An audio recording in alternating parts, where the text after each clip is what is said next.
Jadi wajib hukumnya menyempurnakan, menuntaskan yang namanya manasik haji. Jadi kalau kita sudah masuk manasik haji atau masuk manasik umroh, baik itu sunnah atau wajib ataupun sunnah, ya, haji wajib atau haji sunnah, wajib kita tuntaskan. Ya, misalnya ada orang pergi umroh, kan dia sudah umroh berkali-kali misalnya. Ternyata di tengah jalan dia terhalangi untuk menuntaskan umrohnya. Dia wajib ganti itu. Wajib ganti ihramnya tadi dengan nyembeli. Ya, meskipun itu perbuatannya sunnah itu. Nah, ini anunya. Ya, jadi meskipun dia sunnah ya diganti dengan menyembeli tadi. Ya. Jadi wajib hukumnya kita menuntaskan manasik haji dan manasik umrah ketika kita sudah masuk di dalamnya. Itu sudah istilahnya itu sudah ihram ya. Min fawaidil ayat al-hajju sawa fi wujubi itmamiha. Jadi haji dan umrah itu sejajar ya di dalam pelaksanaannya, di dalam kewajiban menuntaskan kedua-duanya. Wa minha anna la tajuzul istinaba fi syai' min afal hajjah. Pada dasarnya itu ya tidak dibolehkan melakukan istilah perwakilan ya, minta perwakilan dalam pelaksanaan haji. Itu asalnya dari tawaf, sa'i, wukuf ya, Muzdalifah, kemudian mabit Muzdalifah, mabit di Mina, melontar jumrah dan juga menyembelih.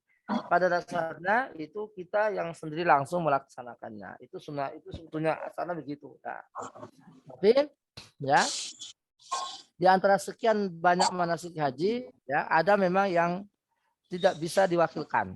Sampai orang pun dalam sekarat pun tidak boleh.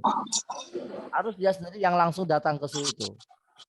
Ya, harus dia langsung datang ke situ. Tidak bisa juga dibayar. Tidak bisa dibayar dengan jam. Ya, ada 3 ya untuk haji itu: tawaf, sa'i, dan wukuf. Nah, 3 perkara ini nggak boleh diwakilkan dan tidak bisa dibayar. Tidak bisa diganti misalnya. Diganti dengan jam. Tidak bisa. Harus dia sendiri yang langsung menghadiri. Termasuk dia kalau udah koma tetap digotong ya, di apa namanya, tandu. Ya, jadi tawaf, sa'i, dan wukuf. Ya. Maka di setiap tahun itu ya seperti yang biasa kami lihat ya, panitia haji Indonesia itu kalau udah menjelang terbenam matahari wukuf ya tanggal 9, itu semua jamaah haji yang sakit itu sakit apapun ya, sampai yang di opname sekalipun ya, koma sekalipun, harus dibawa ke Arafah, harus dibawa. Dia harus hadir di situ. Dia harus mendapati matahari terbenam, dia sedang di Arafah. Meskipun hanya 5 menit. Ya, ini barangkali faedahnya di situ ya. Jadi karena Rasul mengatakan al-hajju Arafah. Ya, al-hajju Arafah.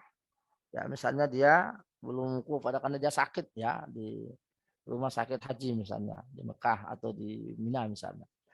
Nah, dia harus dibawa itu dengan ambulans. Nah, di sini maka apa namanya, kesibukan dan haji ya di situ tuh. Ketika hari tanggal 9 Zulhijjah masih banyak jamaah haji yang sakit itu yang belum bisa hadir di Arafah sampai menjelang matahari terbenam. Mereka harus dibawa itu ke sana, harus mendapati matahari di Arafah. Kalau enggak, hajinya batal. Al-hajju Arafah. Karena tidak bisa diganti, tidak bisa diwakili. Nah, itu. Ini memang pelaksanaan haji. Nah, demikian halnya tawaf juga begitu. Nah, harus dia tahu ifadah itu, harus dia tahu. Harus dia sendiri yang datang ya, kemudian kalau enggak ya ditandu. Demikian hanya sa'i juga. Nah, adapun yang lain seperti mabit di Muzdalifah, mabit di Mina, melontar jumrah, menyembelih, kalau dia tidak bisa lakukan sendiri, maka bisa dia bayar. Ya, mabit bisa mabit karena dia termasuk wajib haji. Jadi dalam haji itu Bapak Ibu sama dengan sholat.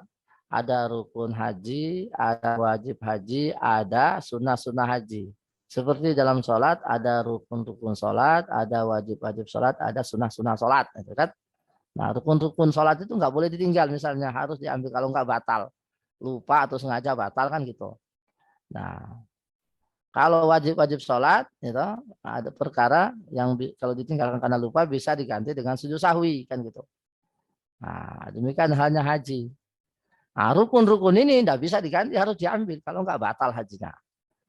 Meskipun sakit ya meskipun sakit harus hadirnya. Jadi kalau wukuf tadi ya dibawa ke sana. Harus mendapati matahari meskipun hanya 5 menit di Arafah itu. Nah, kalau dia tawaf nanti ditandu, sa'i ya juga ditandu. Nah. Adapun mabit, kalau dia nggak bisa mabit di Mina ya nanti ganti berdam. Nggak bisa lagi misalnya melontar jumrah, nggak bisa mabit di Mina, nggak bisa mabit di Musdalifah, ya. Nah, jadi pada dasarnya Bapak Ibu amal-amalan tadi itu sebaiknya harus dikerjakan sendiri ya. Nah, kecuali kalau sakit tadi. Nah, dan sakit pun juga tadi ada yang tidak bisa diwakilkan. Nah, di sini dijelaskan bahwa maka janganlah kita gampang-gampang mewakilkan ya, menyerahkan orang untuk melaksanakan manasik itu sebenarnya kita mampu ya, misalnya melontar jumrah. Nah, demikian juga yang lainnya kalau bisa kita sendiri yang melontar. Kecuali kalau seandainya orang tua yang menghindari ziham ya, ziham itu kemacetan ya, kerumunan ya, karena dia lemah badannya, ditakutkan kalau nanti jatuh terinjak-injak ya itu baru bisa diwakilkan. Seperti misalnya dulu-dulu ya sampai 3 jutaan orang melontar itu memang sangat-sangat padat sekali ya, maka bisa diwakilkan ya. Orang tua yang sudah sangat tua, sepuh ya, nggak bisa melaksanakannya. Tapi kalau masih muda masih bisa melaksanakan sendiri ya, kalau bisa dilaksanakan sendiri dan cari waktu yang tenang ya, tidak mesti siang hari misalnya pada subuh pada zuhur yang rame-ramenya ya, boleh diwakilkan kalau memang saat itu membutuhkan ya, ketika sudah macet orang berjubel. Nah, kemudian faedah lagi Bapak Ibu, wujubul ikhlas ya, jadi semua amal soleh yang kita lakukan itu adalah ikhlas kama mengatakan Allah. Karena di situ ayat mengatakan wa atimul hajja wal umrata, sempurnakan manasik haji dan umrohmu karena Allah, bukan karena yang lain, karena Allah.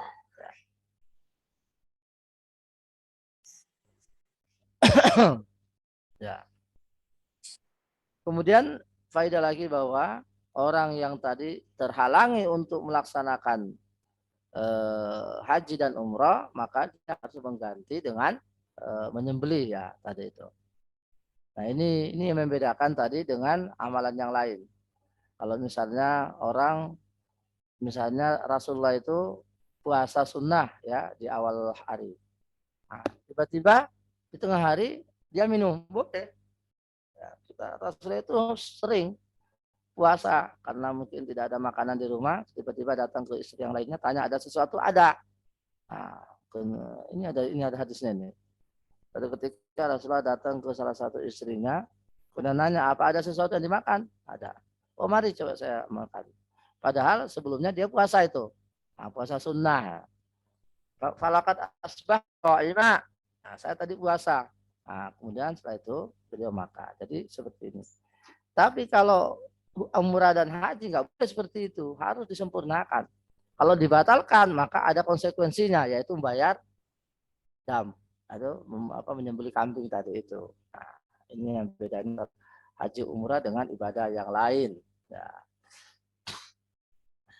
Wa min fawaidil ayat an iza usira ala imamil haji wal umrah falau ayat tahallal. Nah, orang siapa yang terhalangi untuk dari melaksanakan manasik haji dan umrah, nah, maka dia boleh dia bertahallul tapi dengan mengganti al haji tadi, menyembelih ya.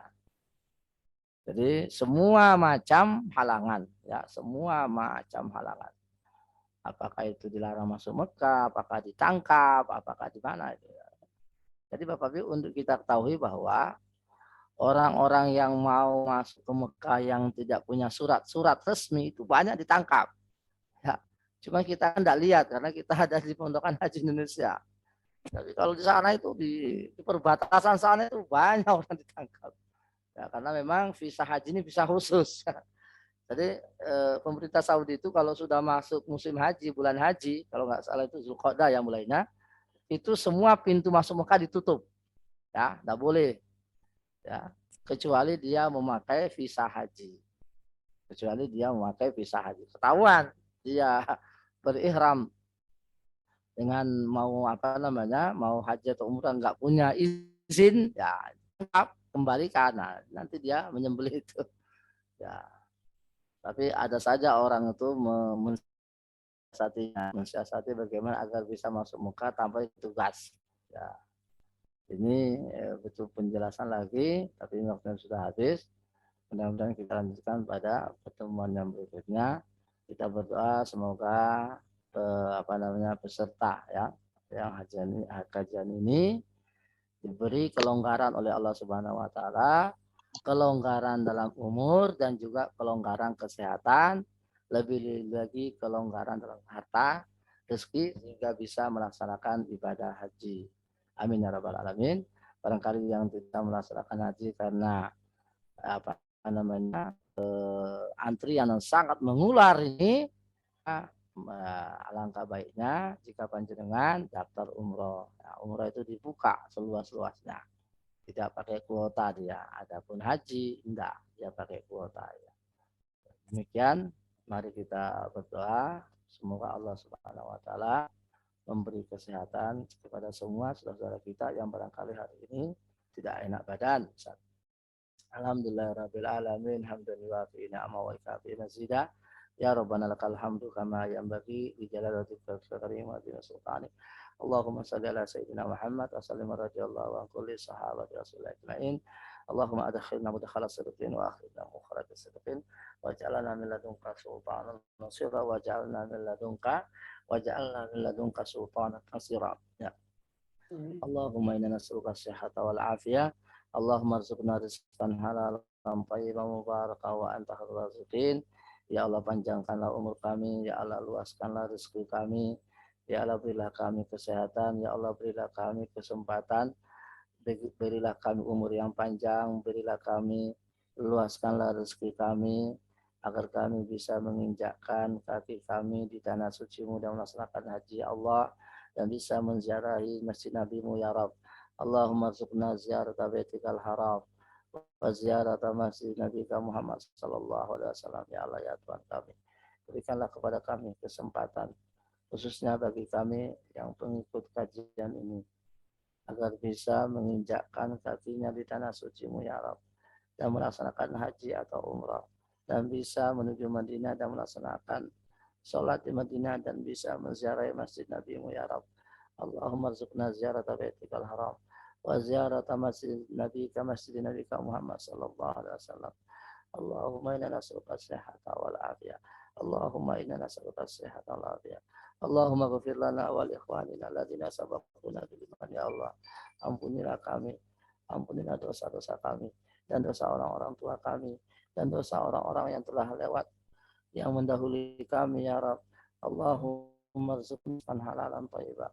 Allahumma ighfir lana wa li ikhwanina alladziina sabaquna bil iman wa la taj'al fi qulubina ghillan lil ladzina amanu rabbana innaka ra'ufur rahim. Rabbana atina fid dunya hasanah wa fil akhirati hasanah wa qina adzabannar. Walhamdulillahi rabbil alamin. Subhanakallahumma wa bihamdika asyhadu an la ilaha illa anta astaghfiruka wa atubu ilaik. Wassalamualaikum warahmatullahi wabarakatuh.